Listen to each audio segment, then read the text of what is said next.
Okay. Hey, everyone. Welcome to Midlife, the search for meaning in the middle. I am your host, Lisa Steadman. Today, we are joined by international best-selling author, podcast host, and energetic reset specialist, Stephanie Kathan. Welcome to Midlife, my friend.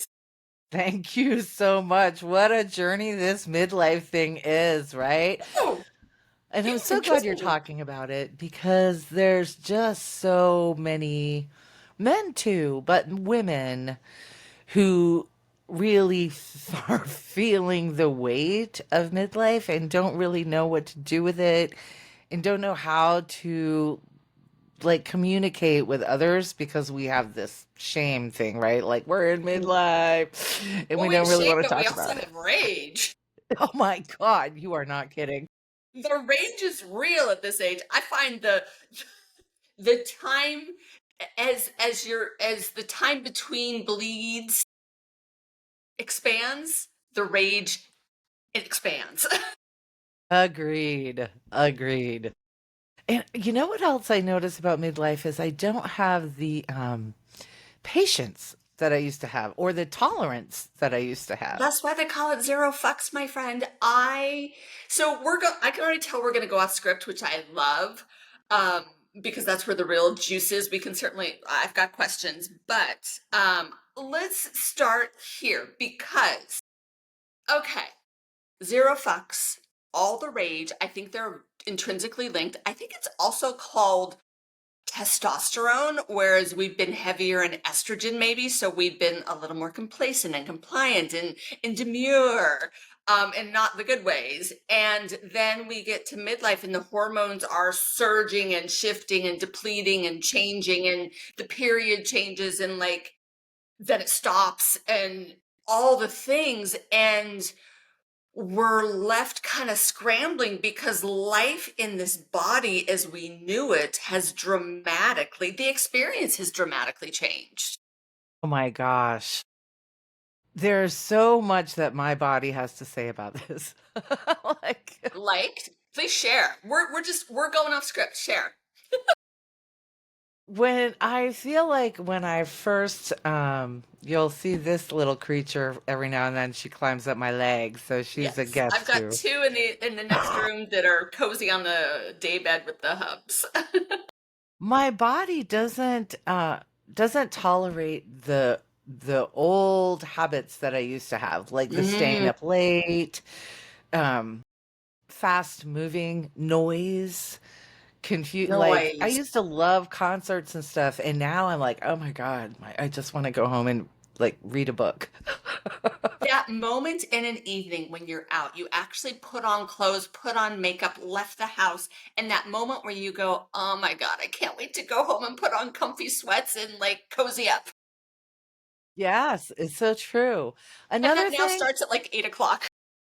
my body started to rebel against makeup. I Ooh, used to put makeup on all the time. It was like part of my persona. love this. The body rebelled against makeup. Yes. My eyes, I'd put on mascara and my eyes would like get red and itchy and my Yes. skin would get blotchy and I'm like, who am I doing this for exactly? Right. This is revelatory. Why? Woo. And so I just decided that I'm not going to wear makeup on a regular basis. There are times I'll put a little blush, a little, whatever, just a little lip color. But I'm not doing the whole primer thing. Like Yes. this, what you see is who I am, Yes. and this is what you're gonna get. This is what you're gonna get when you're my client. This is what you're gonna get when you see me on stage. This is what you are gonna get when you see me on a podcast. I I really feel honor like that. we have to give ourselves permission to not be the identity of our past and step into our authenticity in our Can I say midlife something about that? being. Yes. Okay. In my last corporate role, I worked in aesthetics, which is a very image focused industry. And I'm so grateful for that opportunity in so many ways. It was a great opportunity for me. And there was a time when I needed to leave.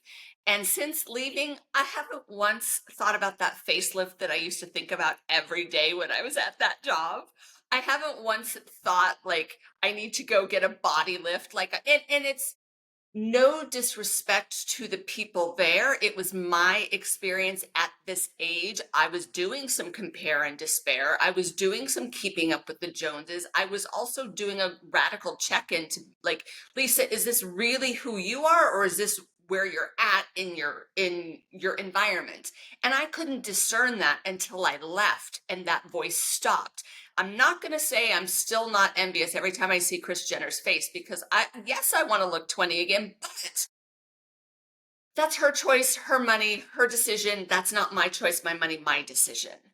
Um, and for the makeup thing, you know, I went to Paris with Sybil Henry, and this is all Paris makeup. I said to her, if I'm going to keep wearing makeup, and I think I want to know what it looks like at this age and stage of life. I don't want Yeah. to deny being 54. I don't want to deny that I am, you know, almost halfway through my fifth. I want to own this space. And so we found makeup that felt good to me in this place. And so whether it's makeup free or just evolving your look, because things change, your skin Yes. changes, your want Yes. changes, your need changes, your vibe changes, all the things. There's women that I know and love very much, but they still are trying to look the way they did when they were like in high school.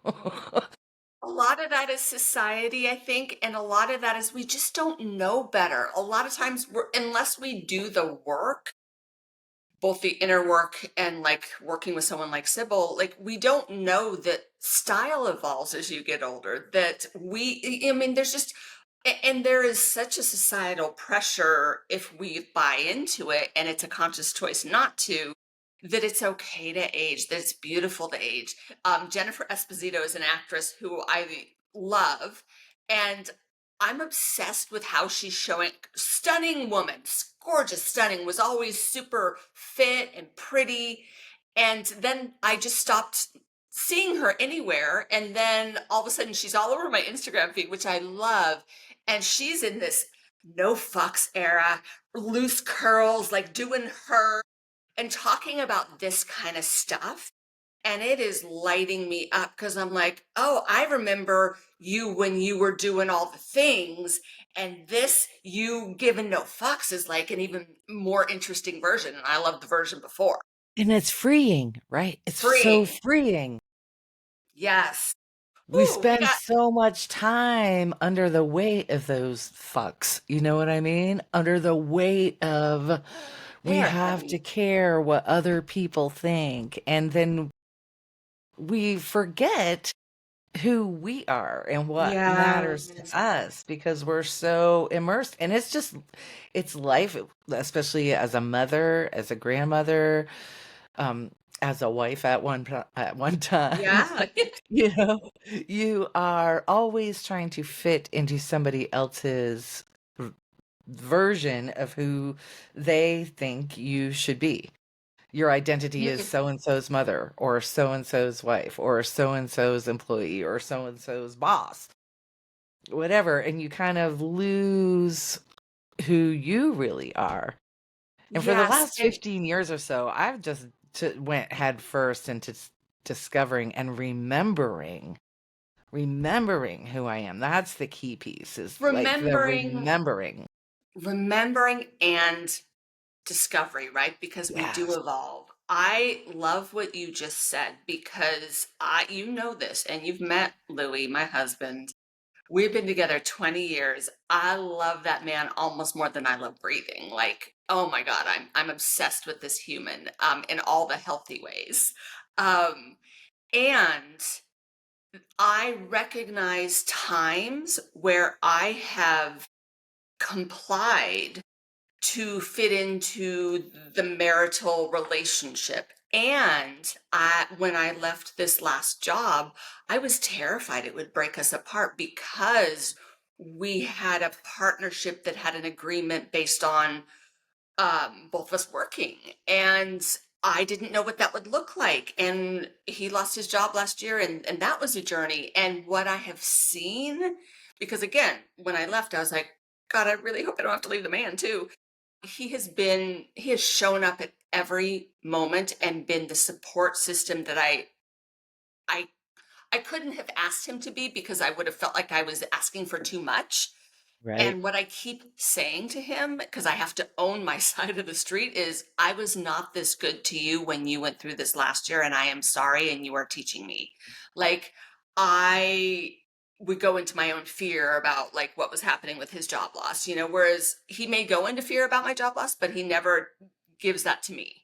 Um, and I'm grateful for that, because that that that just causes so much. So like you're saying, like letting go of being the things for other people so you can rediscover and reclaim yourself. And it's Oh, it's so scary good. AF, man. It is because you're going into a place that you really haven't been in a while. You're discovering what is important to you. And I remember I was like 42 before somebody asked me, what do you want? I was like, what? What do you mean? Like, I need to be this and I need to be that. It's not a matter of what I want. And they were like, well, when you figure out what you want, then come talk to me. And until then, good luck. And Ooh. I was like, wow, that felt like a backhanded piece of wisdom that's life transforming. And I'm going to pay attention to that. Yes, Ariel Ford talks about that as shifting from, and it happens in midlife, shifting from ego and willfulness to divine purpose. Yeah. And when she said that, I was like, wait, wait, wait, say that again, girl, because I'm on that journey. I mean, this is everything. I want to touch on a piece that you already connected to, which is parenting in midlife. So you've raised kids, they're grown, and now you are raising a granddaughter in midlife. And I'm raising a niece in midlife. She's 14, started raising her when she was a year old. Ooh, Can so you believe we've known each other that long? it's I just want to celebrate that for 1 second. so we knew each other before I got her, right? Like right in the when it was just starting to happen. She was really, Okay. really So tiny. we've known each other for almost 15 years. That is, so you almost knew me before, because I was radically different. It was like when you first came into my awareness when I made that decision, like, what do I want?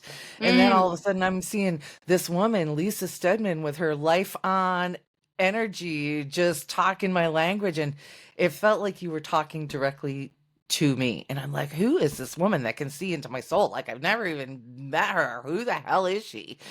And then I investigated you and I started to learn about you. And I'm like, she is somebody I want to learn from. Like, I want to embody that life on energy and get to know what that even feels like because what the hell is it? My life has been off for a long right. time. So many of us, our life is off. And I feel like it's so funny that I was talking about turning your life on back then, because I have a visual image of a light switch when I got my niece. And so she's 14, so that was 13 years ago. And when I say when I got her, what I mean is when she came into my life and in my Right. custody. So, like, I didn't grab her or nab her or whatever, but I was not living with a life on. My life was turned off.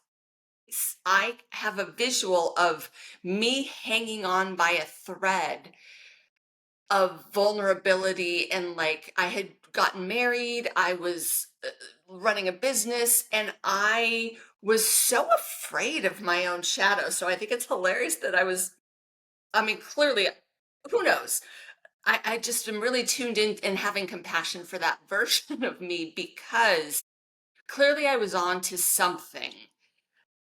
because I Well, I attracted feel like incredible you people like were you. like tuning into your future self. She was like coming through you and delivering what you were going to need, Yeah. and also in that moment delivering what those in your presence needed too. So Yes. you're kind of, kind of fangirling on you right now because I am so in love with the message that you brought and shared and helped me to embody, which changed. You remember, like when I first met Lisa, I wasn't like I am now. And And you were amazing and incredible and magical and all the things, and you were not fully in discovery and ownership of that. I yeah, I do was remember fearful. that. I was Yes. really fearful and caught in that not enoughness energy. And speaking of energy, so you do energetic reset. Yes. I'd love for you to share with everyone today, what is that? Because it is transformative. I have experienced it and I know it's been part of my evolution. So thank you. But I would love for you to share a little bit about. It definitely was a calling. Um, I spent 40 years in the hospitality industry. So, like, my career didn't start until I was like going into my middle 40s. At 42 was the first time I ever heard anybody tell me that my thoughts mattered or my energy mattered. And I remember hearing Bob Proctor talk about we have so much energy in our bodies, like we could light up a city and we don't even know it. And so I'm like, what is that about?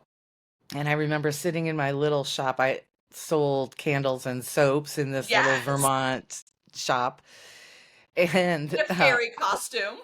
yes. And while nobody was coming in, I had all of this time to sit in the back and watch webinars before webinars were even called a thing. It was like I wanted to just know all about it. Yes. And then and not for others, but because I was in this place of despair and It I has to start wanted with to get out us. and I wanted to teach my kids what is possible instead of having always being focused on what is missing and why our life doesn't look like everybody else's. So I started researching and doing it. And then I opened my practice in 2012 and I have had the amazing pleasure of working with creatives, artists, and entrepreneurs like all over to help them. And it's the stories that we tell and the broadcasts that we put out that we don't even realize we're doing that keeps us. How many times have you said, I know this bad thing is going to happen. I just know it. I know it's going to happen. Something is coming in that sense of dread, and you can only hold on to that. And then when it happens, you're like, I told you, I knew it was going to happen. But the same is true when you focus in the other direction. And when I started implementing what I was learning and seeing the results of my own broadcast, like I've got to teach this. There was no question about it. So my career path completely changed in my mid 40s. About 45 was when I really started to take myself seriously in my business that I was doing this. And now I'm going to be 60 in 2026. Yes. And I'm so thankful that I heard that calling, and not just that I heard it, but that I answered. You listened and you answered. I call that, I mean, it is the hero's journey, but I call it like going into the deep, dark cave of discovery because you know you're being beckoned there, but Yeah. it's up to you if you answer the call. I remember doing The Artist Way. Julia Cameron's an incredible book and program, The Artist Way. I've done it several times over the course of my life. Highly recommend for anyone at any stage of life. First time I did it was in my 20s. And I was writing a novel at the time, and I loved that novel. And I thought, oh, it's going to make me better at my novel, braver creatively. And what happened, and I don't even know if I've told you this story, that's when my first breakup book came to me, which was nonfiction.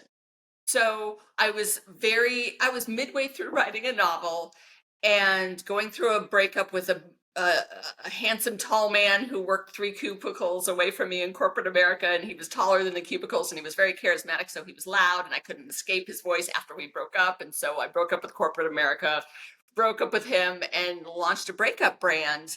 Um, but all of that started with this knowing, this invitation, this calling that said, this is not happening to you. This is happening for you. And you need to go into the cave and explore what that means. And I was like, I don't want to go in the cave. It's dark and scary in there. And I don't know what's in there and who I'll become. And we talk about becoming and unbecoming here. I was terrified. And I went in anyway. And never finished that novel, but I've written 5 best-selling books about breakups and relationships because that was the path that was leading me on that I felt really called to. And I'm When grateful. something is calling you, like, there's no ignoring it. It's like it's a Well, there whisper is. that is too loud to be ignored. It's like you can't escape it because it's constantly coming back to you. It doesn't just be a fleeting thought. It's that nudge that comes back and says, we're waiting for you. This is Yeah. for you. This is, you need to Well, are share you the this. one that talks about the 2x4? Someone talks about the Yeah. 2x4. Yeah, Yes, share that. my friend actually told me about it when I was going through this personal trauma, and she's like, "Have you ever heard the saying of tap tap 2x4?" And I'm like, "No, what is that?" And she said, "Well, it's when you hear that nudge from the universe and it taps you on the shoulder and you think you know better. And you're like, Brush it off. no, yeah, another time. I'll wait for that." And it could be whatever, something you really want, but that Yes. fear or whatever holds you back and you stay small and don't step in. And then you'll feel it again. The universe will tap you again. And if you still think you know more and you still try to do it your way, the universe will send a 2x4. And then you will be like, oh, Knock you upside the head. oh. Like when you need rest and you won't give it to yourself because you're too busy and you have so many Right. things to do and your to-do list is 10 miles long and you have people at every corner wanting your attention. So you ignore your self-care and you think you know better. Oh, I'll be fine. I've done this lots of times. And the universe will say, give yourself rest. And you ignore, give yourself rest. And then you come down with the flu, or You get then you sick get an injury, quickly. or the universe will make sure you get the rest. So when you hear the tap, pay attention. Pay Yes. attention. Ooh, that's so good. Yeah, you said so much here. The tap tap 2x4. I've experienced that so many times, whether it's breakups like that guy is no good for you, girl, and still going all in, or you need to leave that job. No, no, no, no, no, it's fine. I can do this. I can do this. I can do this. And then 2x4.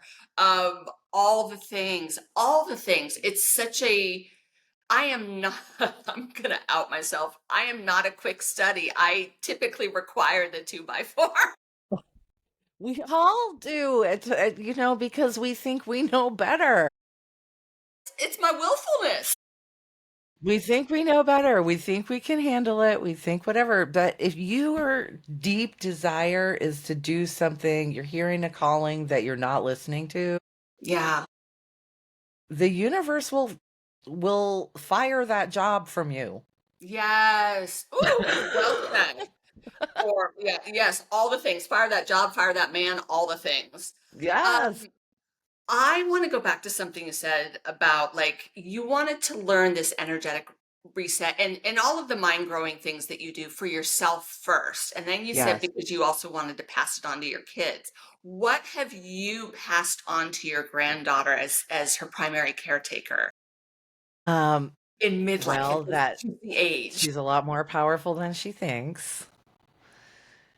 She's really starting to understand her voice. She questions everything. And I love that about her. I love it too. She's not afraid to be herself, even if other people might criticize or laugh or think she is whatever, whatever. And she stands firm in her beliefs, no matter what anybody else thinks or says or does. You have taught her well. And we're How just old getting is she? started. She's only 8. She's 8. I love it. Can I tell you my favorite story about my niece right now? Yes. Well, there's two stories. So she's 14. She's back with her mom, but we're in there. We text every day. We're in there. We're just back up now. Um, and so I'm a communicator. I was taught, so I was raised by people with dramatically different communication styles, or beliefs about communication. My father was a guidance counselor, very into personal development, in the 70s, and would say to me every day, "Tell me how you feel, Lisa." And so I would, because there was an invitation and I'm a communicator. So I would go on and on. And my mother, who was very anxious and uptight and was raised to be quiet as a girl in a family of boys, her response, whether she literally said this or not, her energy was, "I don't want to know how you feel." So, like, that was a very confusing message.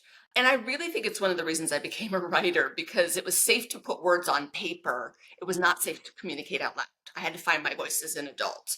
So, in raising my niece, I always wanted her to have access to her voice. And she also, has some folks in her family that don't encourage communication. So, whenever she talks about her feelings, they call it pulling a Lisa, which I And there's nothing wrong with that. Yeah, I'm like, yes, girl, Lisa. But this is my latest favorite thing. I texted her.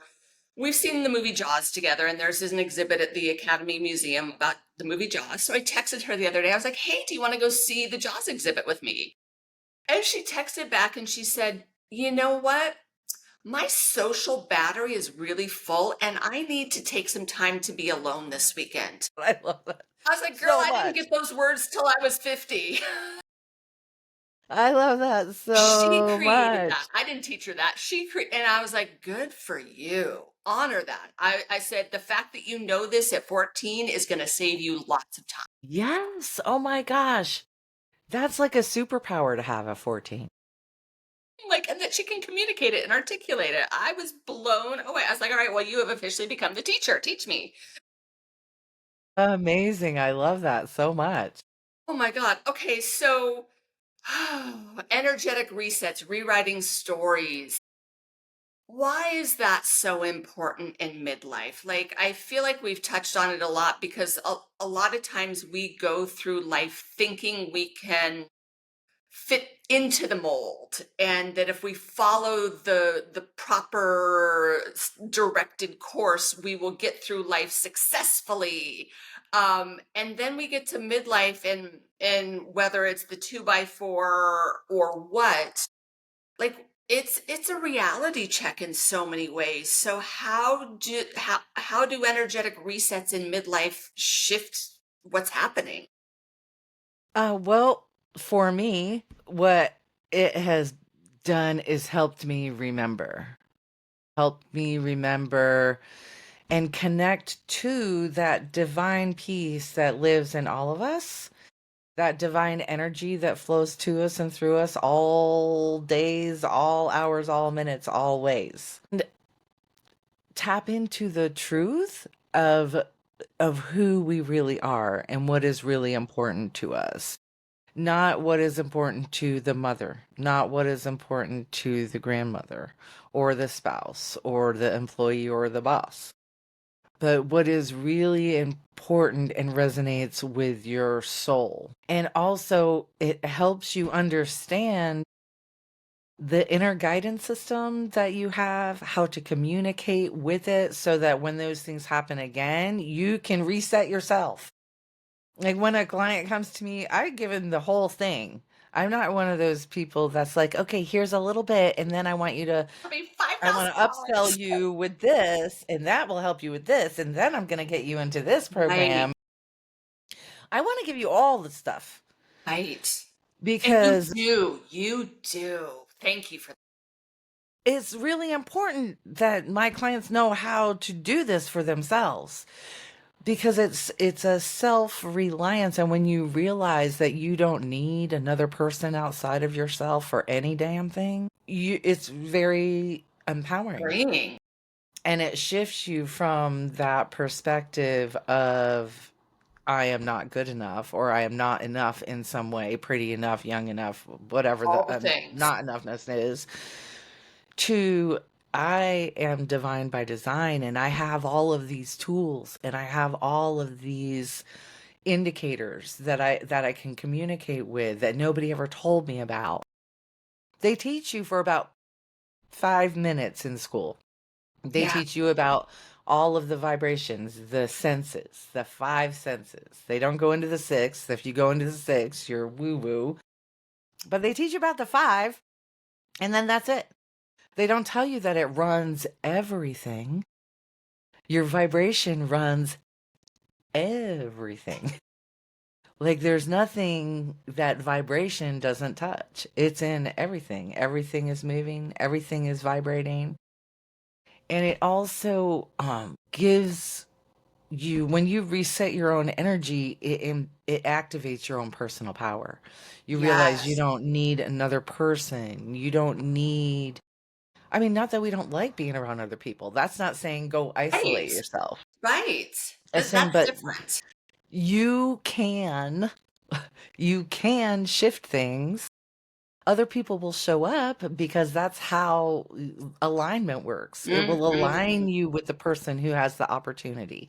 It will align you with the conversation that leads you to the client. It will align you to the creative project that you've been dying to do. But if you're out of sync, you're probably going to see a lot of chaos, a lot of Yeah. drama, a lot of, Why am I not attracting this opportunity? Why am I not attracting yes, that person? Why am I yes, like not getting something's the money wrong I with need in you. this moment? Yes.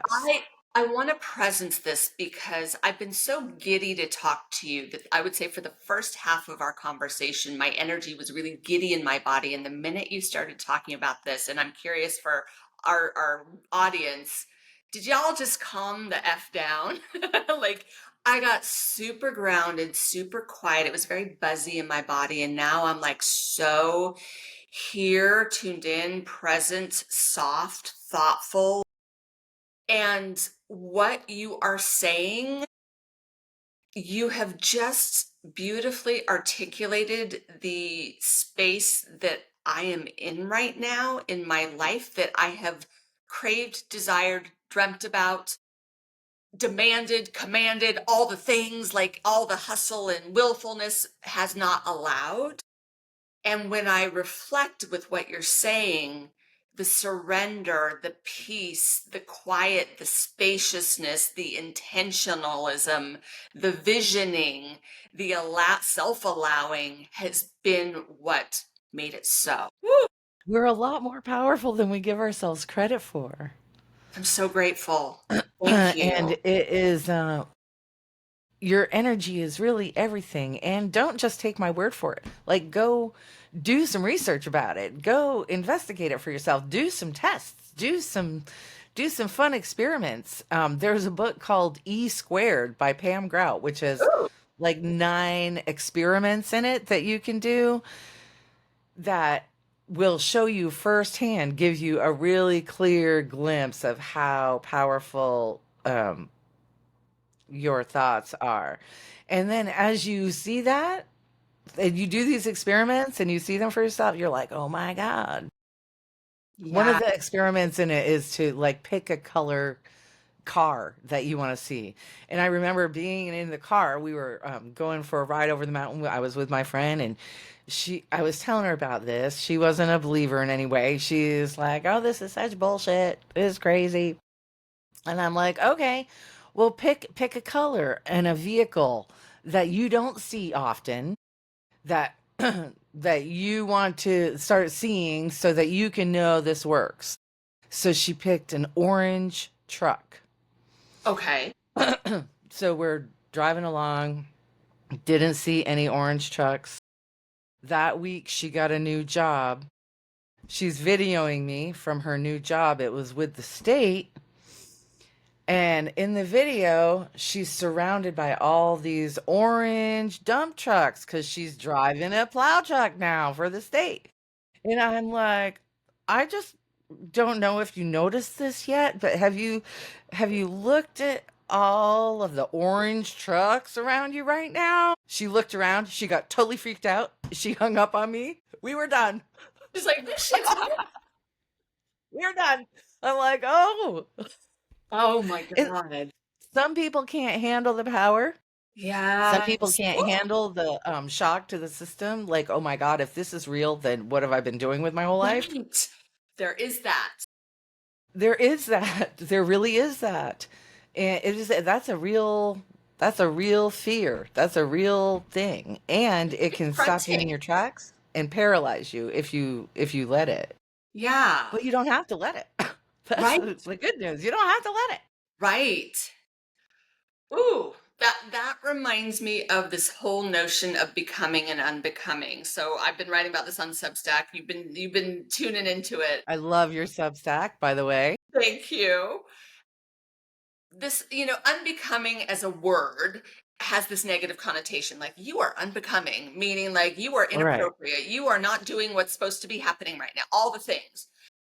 And I'm just reclaiming unbecoming as this notion of letting go, and it's perfect for midlife, letting go of the pieces and parts of you, and sometimes the people, and sometimes the situation, and sometimes the job, and sometimes the this and the that and the other thing, sometimes the family member that no longer serve and support you so that you can become this next evolution of who you're meant to be. And that is no disrespect to those people and situations that need to go by the wayside. It's just, it's no longer becoming you.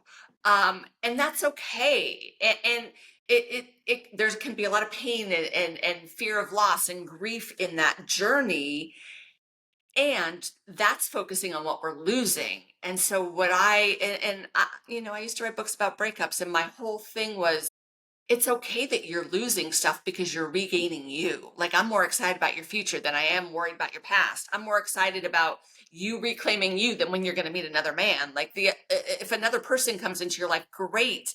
You got to set your life up so that you're so on fire about it that it makes it easy for the right person to feel that and come into your sphere. I So I'm love here. how you are bringing unbecoming together. I love the spin that you've put onto it. And you're very gifted at that. You did it before in a way that was life changing for me with your Good Grief series Oh, when you lost your grief. mom. Grief is such a natural part of midlife. And yes, I lost my mother. And this was, I don't even know how old I was. I might have been midlife, but I lost my mother maybe 8, 9 years ago. So yeah, I was midlife. And it was good grief. She was suffering and needlessly. And I am grateful that her suffering was short-lived. I am grateful, and I said this at her memorial. I said, I am sorry for our loss, but I am grateful for the love. And I was grateful for the grief because grief is tricky. And I've said this before on this podcast. Grief is like a dominatrix that will come in and command you to get on all fours when it's least convenient for you. When you got other plans. Yes. And And she grief doesn't is announce that she's coming. yes, it's completely unannounced. So grief is the opportunity to meet yourself again and experience loss. And if we focus on loss, we're missing the good in grief. Because yes, there's loss, and it means you cared. It means it mattered. It means they were important in your life. It means, or even if it's a job, like, grieve the loss of the job. I'm on LinkedIn a lot, and folks are getting laid off, and there's a lot of fear. And I'm like, what is good in the grief. Yeah. One of the things that has helped me get through those times is remembering that there is no loss in spirit. Mm, There is no the like I'm closer now to people who've transitioned, my mom included, than I ever was in real same. life. And I call upon them more. I summon them more. I talk to them more. I'm connected to them more because I don't feel that they're gone. I feel like Yes. they are here supporting me now, part of the energy soup, Yeah. that's out Yeah. there in my sphere for me to tap into. Yeah. And I'm so grateful because when my mom was here human, it was hard to communicate with her. But now there's not that boundary. It's not all the stuff. Yeah, I have a very, I used to have a very snarky, I mean, it would come across a little intense when I would be like, my mom and I have a great relationship now that she's dead. Like, but I genuinely mean that because when she was alive, she had proven over the course of her life that it was unsafe to be vulnerable with her. And so I didn't know how to let my guard down with her. And now that she has passed, I have her ashes. My dad was done with her ashes, was going to toss them. And I was like, she's coming to live with me. And every time I see her ashes, I'm like, hi, Betty. And we have a beautiful relationship now because it's safe, it's healthy, it's okay. There is none of her baggage or limitations or mine. I have forgiven, I have healed, and part of that healing for me was raising my niece. I didn't want kids because I was terrified I would be just like my mother. Raising my niece, I have so much more compassion for what my mother must have been going through being anxious as a mom, having anxiety, running the show and control issues. But I also learned that I was nothing like my mother in the ways I didn't want to be. And I was so much like my mother in ways that I never gave her credit for. And that is like my niece has been making turkey stuffing with me since she was 2. My mother taught me that. Like there's so many things I never gave her credit for, and that's some of the good that comes from grief. Is like, oh, I couldn't give her credit because of the stuff I was mad about, and now I'm Yes. so grateful. We tend to look, and especially when we're hitting that midlife phase of all the things we didn't get to do, the things we didn't say, the experiences we didn't have, like it's too late or something. Right. It is not. It is not. Just getting started. It is not. I mean, I'm 59. I have wanted to write a book for a while. I finally became part of this anthology with these amazing women that I just love and respect so much. But that happened at 59. Yes, and tell us the title of the book. I'll show you. Oh, It's show called us. Yes. Unbreakable, and it's personal stories of growth and transformation. And my chapter is called Tune for Transformation. And it kind of tells the story of what happened before I opened my shop. What happened before I moved over that mountain and started in this life that I'm living now? What led up to Yes. that dramatic change? And Congratulations on the book. I remember like being outside. I had just left in another abusive relationship. We were staying in a motel. I was waitressing during the day just so we could pay for a motel at night. It was November in Vermont, which is very freaking Oof. cold. Yeah. And it was terrifying to think that we were not going to have a place to live. And then the unimaginable happened, and I didn't make enough to cover the room. And I had to go tell my kids, we're going to have to sleep in the car tonight. And I remember being like falling to my knees outside, and I could see my breath. I could look up. I was looking up at all these pine trees, and the sky was full of stars, and it was beautiful and crisp and freezing.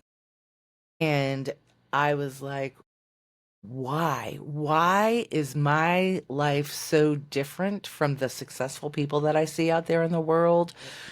What do they know that I don't know? Because we are all made of the same stuff. Yes. We were all born the same way. So, what is different about them? And what I heard was you need to decide.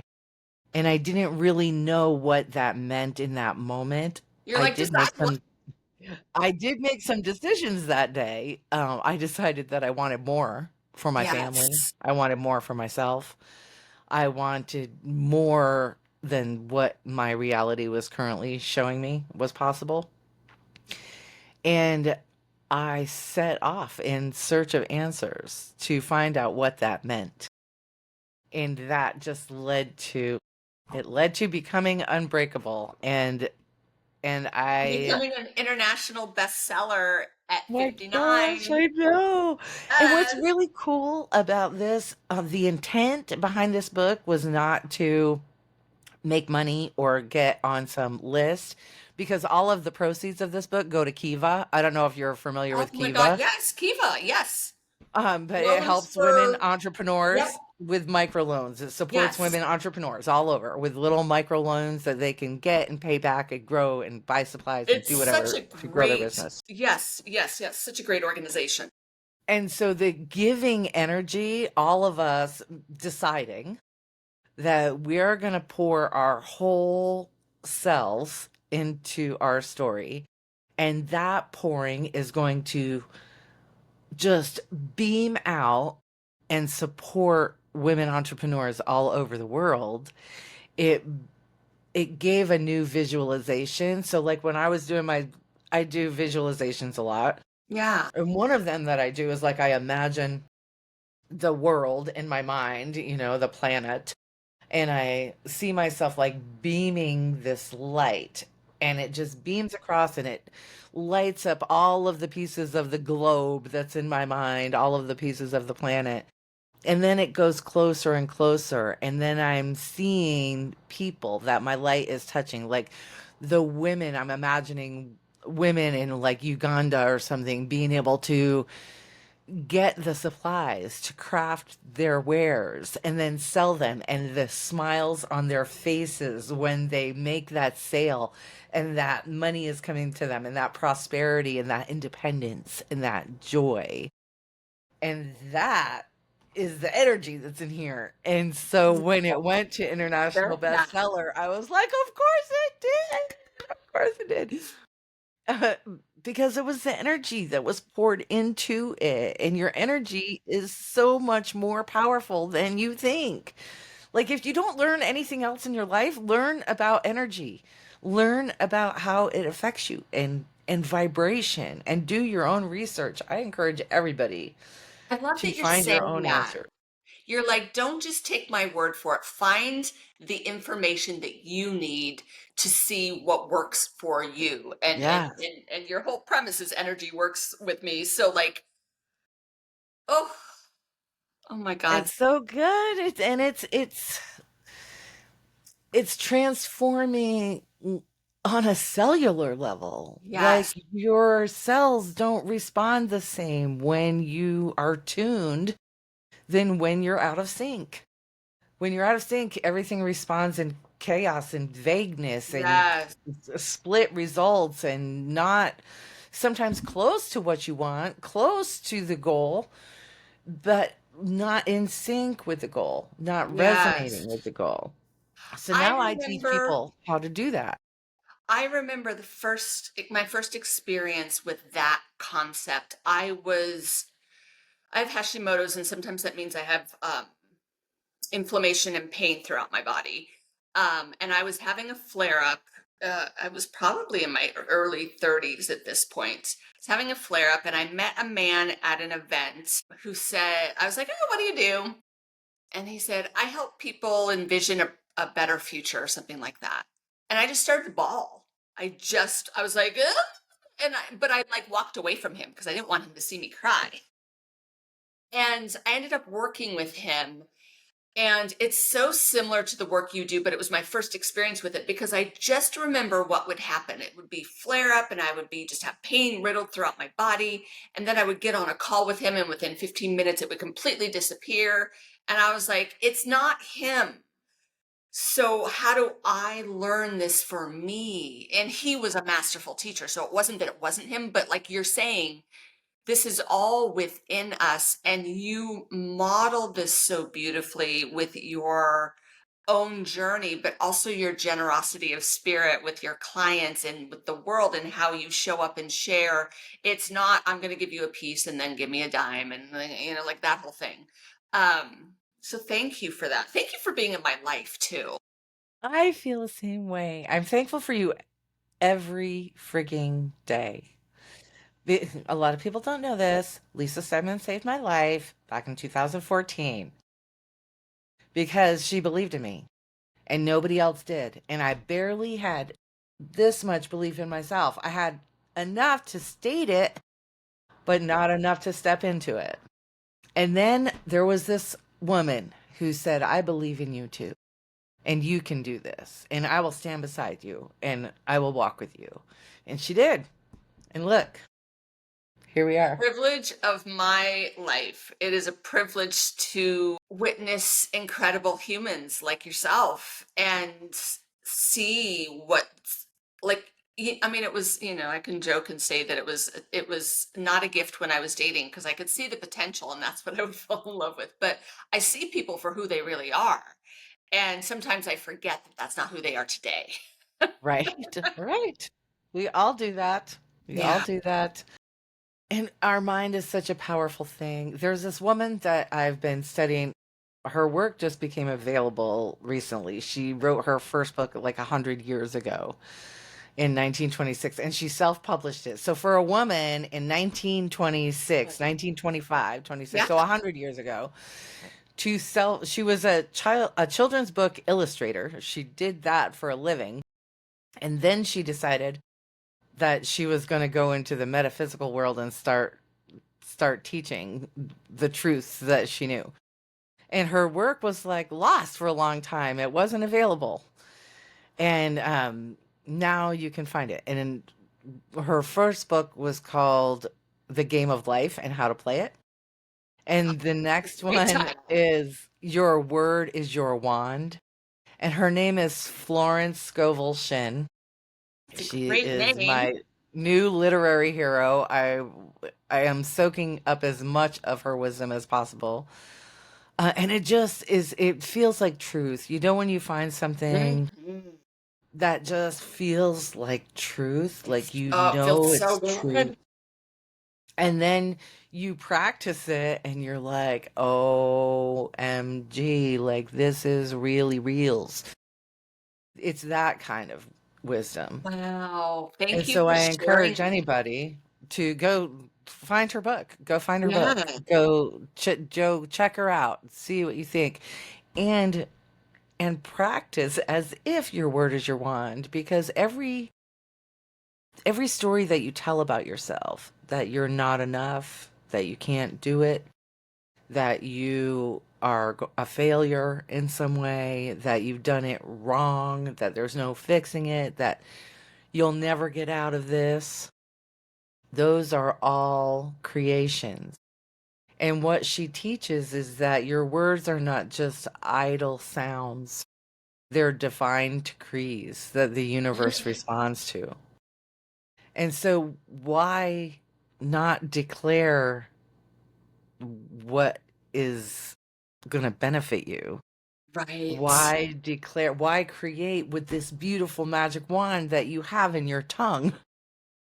Why create prisons for yourself when you can create That moment right there. Why create prisons for yourself when you can really create anything? anything, like anything? But we don't believe it and we tell stories about it. Oh, And we we tell lots of stories about it. Yes. Yeah, we are and the so stories you tell are broadcasting. They're frequencies that you're broadcasting.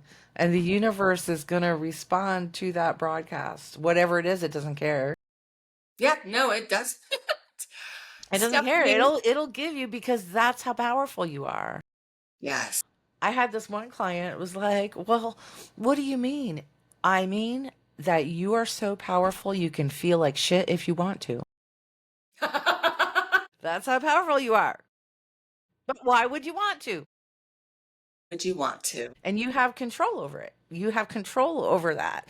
And when you start to see how powerful, especially if you put it into play for the first time as you're in midlife, maybe it feels like truth. Maybe you'd be like, I've kind of known that all my life. Start practicing it. Start telling new stories. Yes, and just see what happens from there. It is, woo, I have all the feels right now. I have chills. I hope that everyone who has tuned in today has tuned into the vibration because it is good. I am so grateful for this time with you, Stephanie. Thank you for joining us in You. midlife. What a treat. I love you. This was such a I love lovely you. way to spend this morning. I love you so much. Oh, I love you so much. To be continued for everyone listening. We will continue these kinds of conversations because we need them. I need them. I'm grateful to facilitate them and to share beautiful people like Stephanie with everyone. So, to be continued, my friends. Absolutely. Thank you for listening.